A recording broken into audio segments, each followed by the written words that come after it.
Assalamualaikum warahmatullahi wabarakatuh. Kami dari kelompok pertama akan mempresentasikan materi tentang anatomi sistem saraf pusat dan sistem saraf perifer. Yang beranggotakan yang pertama adanya Mbak Putri Maulidia Hamidah, dan yang kedua ada Mbak Elisa Diana Putri, dan yang ketiga dengan saya sendiri Muhammad Ali Mustafa. Terima kasih. Sistem syaraf pusat. Perkembangan sistem syaraf pusat. Sistem syaraf berfungsi untuk mengatur setiap tindakan yang dilakukan tubuh dengan cara mengirimkan sinyal dari berbagai bagian tubuh. Misalnya, syaraf bekerja memberitahu jantung untuk berdetak atau memberitahu paru-paru untuk bernafas tanpa kamu sadari. Sistem syaraf sendiri terdiri dari otak, sumsum tulang belakang, organ-organ sensorik, dan seluruh syaraf yang saling terhubung dengan organ di dalam tubuh. Sistem syaraf juga dibagi menjadi dua bagian, yaitu sistem syaraf pusat dan syaraf tepi. Syaraf pusat terdiri dari otak dan sumsum tulang belakang, sedangkan syaraf tepi terdiri dari sistem syaraf somatik dan otonom. Kedua sistem bekerja sama untuk mengumpulkan informasi dari dalam tubuh dan dari lingkungan luarnya. Sistem memproses informasi yang dikumpulkan, kemudian mengirimkan instruksi ke seluruh tubuh dan memfasilitasi tanggapan yang sesuai. Sistem syaraf berfungsi menerima informasi dari seluruh area tubuh. Kemudian sistem akan mengkoordinasikan semua informasi tersebut untuk menghasilkan respon tubuh. Organ tubuh yang termasuk dalam sistem syaraf pusat diantaranya yakni otak. Otak ibarat mesin pengendali utama yang bertugas untuk mengendalikan fungsi tubuh termasuk sensasi, pikiran, gerakan, kesadaran, dan memori atau ingatan. Yang kedua yakni sumsum tulang belakang. Sumsum tulang belakang adalah organ yang terhubung langsung ke otak melalui batang otak dan kemudian mengalir sepanjang ruas tulang belakang. Organ ini berfungsi membantu informasi dari berbagai bagian tubuh ke otak dan sebaliknya. Yang terakhir yakni neuron. Neuron adalah sekelompok sel yang membangun sistem syaraf pusat yang jumlahnya adalah miliaran di dalam tubuh. Miliaran sel ini berkomunikasi satu sama lain untuk menghasilkan respon dan tindakan fisik. Perlindungan pada sistem syaraf pusat meliputi A. Tulang tenggorokan, B. Selaput otak atau meningen, C. Cairan reseptorospinal, D. Penghalang otak darah atau blood-brain barrier. Jaringan pada SSP memiliki suplai darah yang luas, namun terisolasi dari sirkulasi umum oleh BBB. Struktur utama anatomi otak. Otak memiliki sistem kerja yang rumit dan dalam mengatur pemikiran serta mengendalikan perilaku, emosi, gerakan, dan sensasi pada tubuh seseorang. Otak menjadi salah satu organ manusia terbesar yang paling kompleks dan terdiri dari 100 miliar lebih sel saraf. Seluruh saraf tersebut saling terkait di dalam sistem yang menghubungkan otak dengan seluruh tubuh. Anatomi otak terbagi dalam 3 bagian, yaitu otak besar, otak kecil, serta batang otak. Ketiga bagian otak ini saling bekerja sama untuk menjalankan sistem tubuh. Berikut adalah penjelasan lengkap. Pertama, otak besar. Otak besar atau cerebrum terdiri dari belahan otak kanan dan kiri. Belahan otak kanan mengendalikan bagian tubuh kiri. Sebaliknya, bagian otak kiri mengendalikan bagian tubuh sebelah kanan. Beberapa fungsi penting otak seperti mengolah bahasa dan berbicara berada pada salah satu belahan otak yang kemudian akan menjadi bagian dominan. Dengan kata lain, orang yang dominan beraktivitas dengan tangan kanan lebih banyak menggunakan otak kiri dan sebaliknya. Tiap belahan otak memiliki 4 bagian utama, yaitu lobus frontal, lobus parietal, lobus occipital, dan lobus temporal. Selanjutnya adalah batang otak. Batang otak merupakan bagian otak yang terletak di bawah otak besar dan di depan otak kecil. Batang otak menghubungkan otak ke sumsum, tulang belakang, dan mengontrol banyak fungsi penting yang terkait dengan detak jantung, tekanan darah, dan pernafasan. Batang otak terdiri dari 3 bagian utama, yaitu pons, midbrain, dan medulla oblongata. Ketiga yaitu otak kecil. Otak kecil atau cerebellum merupakan bagian otak yang di bawah lobus occipital oksipital dan di belakang batang otak. Meski berukuran kecil, otak kecil menyumbang lebih dari 50% dari jumlah total neuron atau unit kerja sistem saraf pusat. Otak kecil atau cerebellum memainkan peran penting dalam mengendalikan gerakan anggota tubuh dan keterampilan motorik halus, misalnya gerakan jari saat melukis atau melakukan operasi. Selain itu, otak kecil juga berfungsi dalam mengontrol keseimbangan dan koordinasi otot bekerja sama.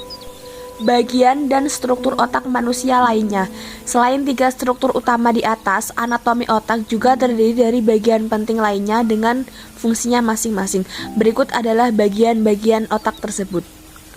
Pertama ada talamus, kedua ialah hipotalamus, ketiga adalah sistem limbik, keempat yaitu kelenjar pituitari, kelima adalah ventricle, keenam yaitu kelenjar pineal, dan cairan cerebrospinal.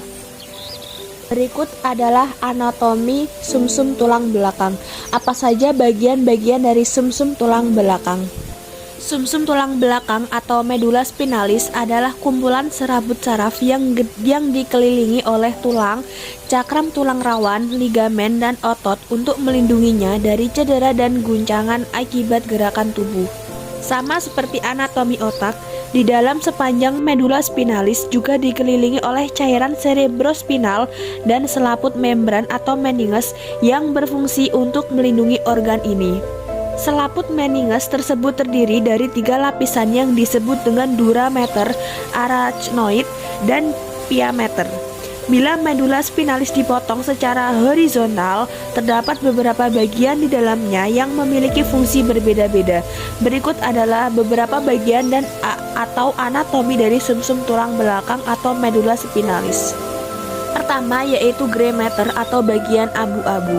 Gray matter merupakan bagian gelap berwarna abu-abu dan memiliki bentuk seperti kupu-kupu yang berada di dalam sumsum tulang belakang. Bagian ini terdiri dari badan sel saraf atau neuron dan sel glial serta memiliki 4 sayap yang disebut dengan tanduk. 2 tanduk yang berada di depan atau tanduk anterior atau ventral, dan 2 tanduk yang berada di belakang atau tanduk posterior atau dorsal. Selain itu ada pula yang disebut dengan tanduk lateral dan kolom intermediate yang berperan dalam sistem saraf otonom. Meski demikian, tanduk lateral hanya ditemukan di beberapa area sumsum tulang belakang yaitu toraks, lumbal atas, dan sakral. Kedua yaitu white matter atau bagian putih. Gray matter di dalam medula spinalis terbungkus oleh bagian berwarna putih yang disebut dengan white matter. Bagian ini berisi akson yang memungkinkan berbagai bagian sumsum tulang belakang untuk berkomunikasi dengan baik dan lancar. Sama seperti gray matter, white matter juga dipisahkan menjadi beberapa bagian yang disebut kolom. Keempat bagian tersebut yaitu kolom posterior, kolom anterior, dan kolom lateral. Kolom posterior terdiri dari akson yang mengarah naik, sedangkan kolom anterior dan lateral terdiri dari banyak kelompok akson yang berbeda dari saluran yang naik dan turun, termasuk yang mengontrol sistem saraf perifer atau tepi. Ketiga yaitu saraf tulang belakang. Masing-masing bagian sumsum tulang belakang yaitu servikal, toraks, lumbal, dan sakral memiliki akar saraf yang muncul di kanan dan kirinya. Akar saraf ini terdiri akar saraf ventral atau anterior yang mengandung neuron motorik serta akar saraf dorsal atau posterior yang mengandung neuron sensorik. Kedua macam akar saraf tersebut bersatu dan membentuk saraf tulang belakang. Terdapat 31 pasang saraf tulang belakang yang terbagi ke dalam 5 bagian, yaitu 8 pasang saraf di bagian servikal, 12 pasang saraf di toraks, 5 pasang saraf di lumbal, 5 pasang saraf di sakral, serta 1 pasang saraf lagi yang berada di ruas tulang ekor. Saraf-saraf tulang belakang inilah yang kemudian menghubungkan sumsum tulang belakang dengan berbagai bagian di tubuh, serta menghantarkan impuls ke dan dari otak melalui medula spinalis ke lokasi tubuh tertentu. Sistem saraf somatik. Saraf somatik adalah saraf yang membawa informasi ke dan dari sistem saraf pusat. Saraf ini adalah sistem yang bekerja dalam kesadaran kita. Misalnya perintah untuk menggerakkan tangan, membuka mulut, bereaksi saat memegang suatu benda. Dan contoh lainnya, sistem saraf somatik atau sistem saraf sukarela adalah bagian dari sistem saraf perifer yang berkaitan dengan kontrol sukarela gerakan tubuh melalui otot rangka. Adapun bagian-bagian sistem saraf somatik, yang pertama adanya otak, yang kedua adanya penampang melintang medula spinalis, dan yang ketiga adanya akson. Yang keempat ada juga sambungan neuromuskular. Sistem saraf somatik terdiri dari saraf sensorik yang membawa serabut saraf afferent yang menyampaikan sensasi dari tubuh ke sistem saraf pusat. Saraf lain di SSP adalah saraf motorik yang membawa serabut saraf efferent yang menyampaikan pemerintah motorik dari SSP untuk merangsang kontraksi otot. Sistem saraf otonomi. Saraf otonom adalah saraf yang mengatur fungsi visceral tubuh. Saraf otonom berfungsi untuk mengontrol komunikasi antar tubuh kita sehingga otak kita tidak perlu lagi diganggu. Pada saraf otonom terdapat saraf simpatis, prasimpatis, dan enterik. Simpatik sering kita dengar sebagai flight to flight atau respons stress. Tugasnya adalah untuk mengambil informasi. Prasimpatis berfungsi untuk membantu memulihkan tubuh kita. Enterik berfungsi untuk mengatur pencernaan kita seperti otak kedua. Sistem saraf otonom merupakan bagian dari sistem saraf mengontrol berbagai fungsi tubuh manusia, seperti halnya sistem saraf lainnya. Sistem saraf otonom juga dapat rusak atau terganggu yang disebabkan oleh beberapa faktor. Demikian presentasi dari kelompok kami. Terima kasih. Assalamualaikum warahmatullahi wabarakatuh.